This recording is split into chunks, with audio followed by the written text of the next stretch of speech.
नमस्कार दोस्तों, मेरा नाम Om and welcome back to my channel again. काफ़ी दिन बाद एक्चुअली ब्लॉगिंग कर रहा हूँ, बट अभी इस बार क्या कर रहा हूँ कि मैं अभी जा रहा हूँ नेपाल एंड इंडिया, यूएस से ट्रैवल कर रहा हूँ। लेकिन उससे पहले मैंने पीसीआर टेस्ट करा लिया। कल ही मेरा पीसीआर का रिजल्ट है नेगेटिव। सो पीसीआर टेस्ट एक्चुअली अब ट्रैवल कोविड-19 टेस्ट है। अगर आप ट्रैवल करते हैं तो एक्चुअली नाक में वो रुई डाल के दोनों तरफ, मतलब एक इस नाक में डाला तो वही नाक का लेके इस नाक में डाल के फिर टेस्ट करके दो। एक 24 घंटे 48 आवर के अंदर आ जाएगा। सामान वामान रेडी हो गया है। अंकल एक्चुअली भी खाना वाना पका रहे हैं, तो खा के निकलूंगा यार ब्रेकफास्ट। एक्साइटेड लग रहा है अंदर से। बूढ़ी से फर्स्ट टाइम मिलने जा रहा हूँ इतने काफ़ी साल बाद, तो सही लग रहा है। चलो, अंकल ने एक्चुअली सब दही खिला दिया क्योंकि घर से निकल रहा हूँ, अच्छा होता है। और निकलने से पहले भजन वजन चल रहा है, तो मैं अपने राइड का वेट कर रहा हूँ। तो गाइस एयरपोर्ट में पहुँच गया हूँ। अभी एक्चुअली टिकट काउंटर पे टिकट अमेरिकन एयरलाइंस के थ्रू जा रहा हूँ। लग गया, कुछ तो गड़बड़ हो जाता है यार। थोड़ा एक्साइटमेंट था, थोड़ा नर्वस था, गड़बड़ तो हो गया। बट थैंक गॉड मेरे पास एक्स्ट्रा एक पड़ा हुआ था पीसीआर रिपोर्ट। सो कतार एयरवेज यहाँ पे कोविड-19 सिचुएशन में ट्रैवल करने के लिए आपको पीसीआर रिपोर्ट कोविड-19 टेस्ट का 72 आवर प्रायर डिपार्चर, चलने से पहले 72 घंटा पहले, और या फिर 48 आवर पहले का अगर रिपोर्ट मिल जाएगा तो बहुत बढ़िया है। प्रायोरिटी में कराइएगा अगर आपको अमेरिका से नेपाल के भी जाना है तो। मैंने तो सेम डे से कराया DLR E4INS, वहाँ से लेबोरेटरी से होके आया। और हाँ, यहाँ के एक्चुअली लोग इंडिया में तो इंडिया नेपाल में क्या है कि पीसीआर टेस्ट में आपको स्टैम्प और सिग्नेचर चाहिए, बट स्टैम्प और सिग्नेचर तो नहीं लगता यहाँ पे। बस एक्चुअली कंपनी का जो इनका लेबोरेटरी का लेटर हेड होता है वहाँ पे अगर प्रिंट आउट दे देंगे तो उनके लिए बहुत बढ़िया है। 6 फीट तो भाई अमेरिका में वैसे वही हाल है, काय का 6 फीट। हाँ, बट एक चीज़ है, एटलीस्ट मास्क वास्क पहन रहे हैं लोग। तो सैनिटाइजर प्रोवाइड कर रहे हैं हाथ में। अपना सीट नंबर है 25E। फ्लाइट में घुससे इन्होंने पानी का छोटा सा बोतल, एक बिस्कुट, एक वाइपर दिया हुआ है। लैंड करने वाला ये रशलाको सिटी, मस्त है यार। ये बोल रहे हैं अपने को जाना टर्मिनल 5 में, तो बोर्ड देख के साइन देख के फिलहाल जा रहा हूँ। चलो, मंजिल तो पहुँचता यार। भाई अपेरेंटली हमको बाहर आना पड़ा एयरपोर्ट के, तो बाहर में एक एरिया में जहाँ पे पार्किंग होता है, जो लोग आते हैं वहाँ पे शटल आएगा, वो लेकर जाएगा टर्मिनल 5 में। तो अंदर से चलने का कोई ऑप्शन नहीं है, गाड़ी ही आएगा तो ही तुम जा पाओगे। तो मैं शटल में बैठ गए हैं, टर्मिनल 5 पे जाना है। बोर्डिंग कर रहा हूँ, बहुत भागा दौड़ी हुआ। जो मैंने पहले टिकट चेकिंग कराया था डायरेक्ट, मतलब सब चेकिंग कर लिया था काउंटर पे, तो एक्चुअली वो हुआ नहीं। तो उन्होंने एक्चुअली मतलब हो गया था, मतलब यहाँ पे आके फिर से उन्होंने वो जो नॉर्मल अमेरिकन एयरलाइंस का जो टिकट था उन्होंने कतार एयरवेज पे कन्वर्ट कर लिया। भागा दौड़ी हुआ, बट हाँ पीसीआर रिपोर्ट चेक किया उन्होंने। और जब मैं लेके आया था अमेरिका से, उसमें तो अप्रूव बाय NA वीज़ा से है, तो मेरे ख्याल से वहाँ पे स्टैम्प और सिग्नेचर कुछ नहीं चाहिए। कुछ चीज़ें देख रहे थे वहाँ पे, तुम्हारा नाम, कब टेस्ट रिसीव किया, कब रिज़ल्ट आया, पीसीआर लिखा, पीसीआर टेस्ट है कि नहीं, बहुत सारा कुछ इन्फॉर्मेशन लिखा था। बस अभी लंबा 13 से 14 घंटे का फ़्लाइट है दोहा में, वहाँ से फिर काठमांडू पहुँचना है। फ्लाइट में सामने टीवी दिया हुआ, हम तो देख रहे हैं एम्बुलेंस, बाकी पब्लिक भी नहीं देख रहा है। ये है फ्लाइट, और इन्होंने ऐसा लगा रखा है मास्क जो भी है। फ्लाइट का स्टेटस, जब तक फ्लाइट पहुंचेगा दोहा में, तब तक 13 घंटे का फ़्लाइट है, तो मैं एक्चुअली मूवी इंजॉय कर रहा हूँ फिलहाल। अभी इन्होंने एक्चुअली एक प्रोडक्ट किट दिया, जिसमें एक छोटा सा हैंड सैनिटाइज़र है, मास्क है एक, और एक टिशू है, तो एटलीस्ट कुछ तो दिया।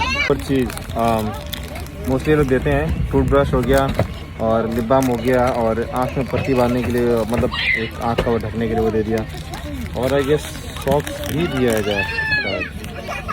वाह, मोजे भी दिए तो बढ़िया है। 2 टाइम का खाना हो गया, खाना चट क्लीन, मतलब मैंने सर इंडियन हिंदू में तो चिकन राइस और दही, पनीर, फ्रूट्स, जूस, बढ़िया लगा यार। हॉस्पिटैलिटी अच्छा ही है।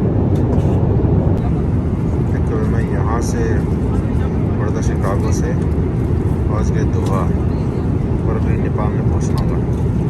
तो इनका सिस्टम है ये दिया हुआ, चेक कर सकते हैं कितना घंटा बाकी है। ये मुझे सही लगा। 3D व्यू हटा दिया है तो यहाँ पे देखो रिमेनिंग कितना मिनट बाकी है। फ्लाइट का स्टेटस, कंटिन्यू फ्लाइट क्या है, सिस्टम बढ़िया है। हो गया लैंड और फाइनली लैंड कर गया। हाँ, सो 6 फीट का कोई मतलब ही नहीं है, तो जो भी है। T6 में जाने का है नेपाल काठमांडू फ्लाइट के लिए। ये बंदा काठमांडू के लिए जो फ्लाइट जाने वाला है, कतार एयरवेज का बंदा लेके खड़ा हुआ है और पब्लिक वेट कर रहे हैं। इसके पीछे पीछे हम फॉलो कर रहे हैं ट्रांजिट फ्लाइट के लिए। मैं भी शायद सिक्योरिटी चेक ख़त्म हो गया अपना। इन ट्रांजिट फ्लाइट था तो थोड़ा डिले हो गया फ्लाइट। फिर भी अभी जा रहे हैं मंजिल की तरफ, बोर्डिंग गेट के पास में। भाई भागा दौड़ी है बोर्डिंग पास लेके हुए।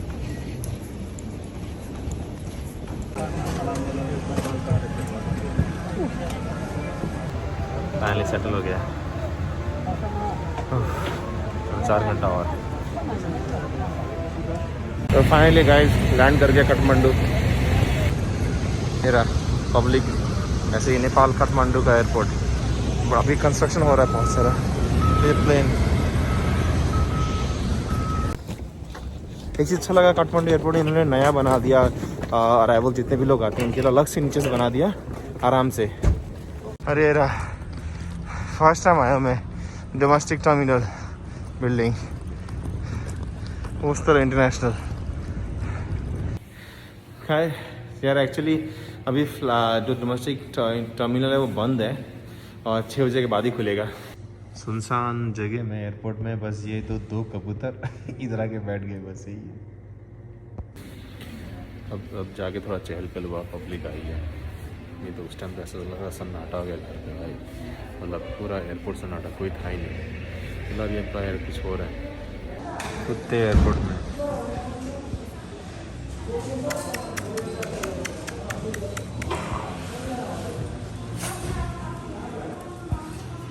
आ गए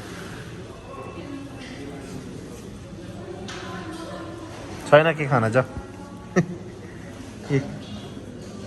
मेरा के लिए एक्चुअली टिकट मिल गया पर ये रहा, पर श्योर नहीं है कि एक्चुअली फ़्लाइट होगा कि नहीं होगा, क्योंकि भैरा का एयरपोर्ट अभी तक खुला नहीं है। बहुत फॉग है वहाँ पे और एयरपोर्ट में दिख ही नहीं रहा।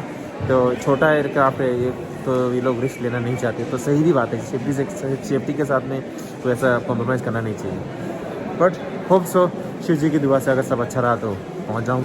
ये देखो डोमेस्टिक एयरपोर्ट का हालत कैसे, सारे लोग वेट कर रहे हैं और पूरा खचाखच। किसी का डिले हो रखा है फ्लाइट, किसी का कैंसिल हो रखा है। और काउंटर को तो पूरा घेर लिया है।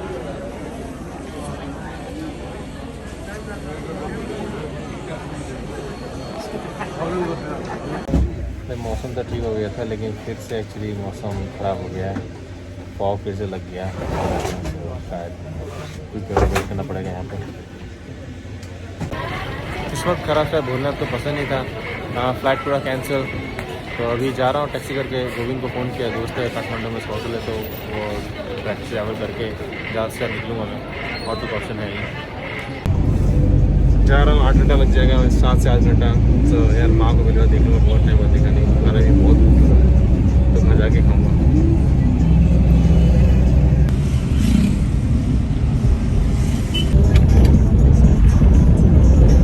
अब होटल पर रुक गया कुछ खाने के लिए। भूख लग गया है। मैं तो सोता रह गया रास्ते में, भाई चलाता रहा। और चाय वो पियेंगे, कॉफ़ी अभी पियेंगे और इसके बाद में कुछ खा हो के फिर फ्लाइट पे जाएंगे। यार मेरा तो मैं तो ये खा रहा हूँ, भाई वो खा रहा है।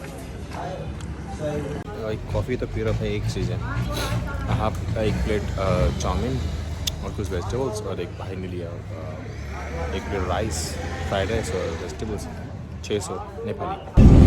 पूजा कंप्लीट और अब उन लोग निकल पड़े फिर से राइड पे, मतलब जा रहे घर की तरफ ड्राइव कर रहे थे। नज़ारे पहाड़ों के ये कैसे चलाते हैं।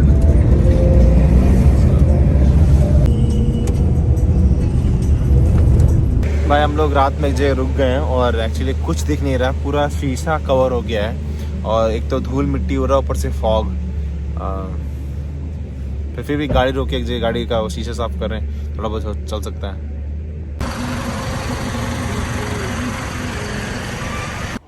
हे नमस्कार दोस्तों, कल रात को एक्चुअली मैं घर में पहुंच गया और वही जो इंडियन कस्टम से अच्छा लगा, घर आके बहुत अच्छा फील कर रहा हूँ। खाना ना खाया, सोया, रेस्ट किया, थोड़ा बहुत जेट लैग था जो कि जेट लैग उतर गया। सो दोस्तों, आपको मेरा ये व्लॉग अच्छा लगा होगा। मैं यूएस से एक्चुअली आया और वहाँ शिकागो गया। मैं डेनवर से आया, फिर शिकागो गया, शिकागो से फिर दोहा गया, दोहा से फिर काठमांडू, काठमांडू से मेरा फ्लाइट कैंसिल हो गया किसी कारण से। फिर मैं टैक्सी बुक करके आया और फाइनली मैं पहुँच गया। So stay healthy, stay fit.